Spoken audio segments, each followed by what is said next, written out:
So ದೊಡ್ಡವರು ಅದಕ್ಕೆ ಅನ್ಸುತ್ತೆ ಹೇಳೋದು, ಏನೇ ಒಂದು ಒಳ್ಳೇದಾಗಬೇಕು ಅಂದರೂ ಟೈಮ್ ಕೂಡ ಬರಬೇಕು ಅಂತೇಳಿ. So I all welcome back to my mini vlog. ಇದು ಫ್ರೈಡೆಯ ಮಿನಿ ವ್ಲಾಗ್ ಆಗಿರುತ್ತೆ. ಸೊ ನಾನು ತುಂಬ ದಿನದಿಂದ ಅಂದ್ಕೊಳ್ತಾ ಇದ್ದೆ ಬನಶಂಕರಮ್ಮನ ದೇವಸ್ಥಾನಕ್ಕೆ ಹೋಗೋಣ ಅಂತೇಳಿ. ನಾವಂತೂ ಫಸ್ಟಲ್ಲಿ ರೆಗ್ಯುಲರ್ಲಿ 15 ಡೇಸ್ಗೆ ಒನ್ಸ್ ಅಥವಾ ವೀಕ್ಲಿ ಒನ್ಸ್ ಆದರೂ ಹೋಗ್ತಾ ಇದ್ವಿ. ಇಲ್ಲ ಅಂತಂದರೆ ಅಟ್ಲೀಸ್ಟ್ 15 ಡೇಸ್ 20 ಡೇಸ್ಗಾದರೂ ಒನ್ಸ್ ಹೋಗ್ತಾನೆ ಇದ್ವಿ. ಇತ್ತೀಚೆಗೆ ಯಾಕೋ ಹೋಗೋಕ್ಕೆ ಆಗ್ತಾ ಇರಲಿಲ್ಲ. ಸೊ ಹಾಗಾಗಿ ನಾನು ನನಗೆ ಇವಾಗ ಹೆಂಗಿದ್ರು ನವರಾತ್ರಿ ಸ್ಟಾರ್ಟ್ ಆಗಿದೆ. ಸೊ ಒಂದು 5 ದಿನ ನವರಾತ್ರಿಲಿ ಬನಶಂಕರಮ್ಮನ ದೇವಸ್ಥಾನಕ್ಕೆ ಕಂಟಿನ್ಯೂಸ್ ಆಗಿ ಹೋಗಿ ಬರೋಣಪ್ಪ ಅಂತಂದರೆ ಸರಿ ಆಯಿತು ಅಂತಂದರು ಅಂತೇಳಿ ನೈಟೇ ಎಲ್ಲ ಆಲ್ಮೋಸ್ಟ್ ಕ್ಲೀನ್ ಮಾಡಿದೆ.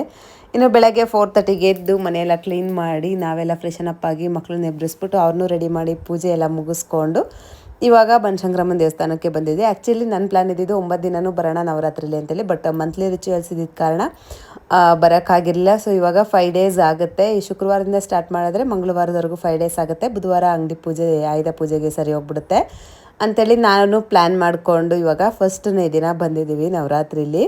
ಸೊ ದೀಪ ಎಲ್ಲ ಅಂಟಿಸ್ಬಿಟ್ಟು ಪೂಜೆ ಮಾಡಿ ನಾವು ಬೇಗನೆ ಹೋಗಬೇಕು. ಮಕ್ಕಳು ಸ್ಕೂಲ್ ಬಿಡೋಷ್ಟ್ರಲ್ಲಿ 9 ಗಂಟೆಗೆ ಹೋಗಬೇಕು ಅಂದ್ವಿ, ಬಟ್ ಟೈಮ್ ಆಗಲೇ ಇಲ್ಲ. 10 o'clock ಆಗೋಗಿತ್ತು. ಬಟ್ ಅವ್ರ ಮ್ಯಾಮ್ ಹತ್ರ ಸ್ವಲ್ಪ ಪರ್ಮಿಷನ್ ಎಲ್ಲ ಮೆಸೇಜ್ ಎಲ್ಲ ಮಾಡಿ ಪರ್ಮಿಷನ್ ಎಲ್ಲ ತೊಗೊಂಡು ಹಾಗೆ ಬರ್ತಾ ಆನ್ ದ ವೇಲಿ ನಮ್ಮ ಮನೆ ನಿಯರ್ ಬೈಲಿ MTR ಇದೆ. ಸೊ ಅಲ್ಲೇದೇ ಬ್ರೇಕ್ಫಾಸ್ಟ್ ಆಗಿನೇ ಮಕ್ಕಳು ಲಂಚ್ ಬಾಕ್ಸ್ ಎಲ್ಲ ಪ್ಯಾಕ್ ಮಾಡ್ಕೊಂಡು ಬಂದ್ವಿ.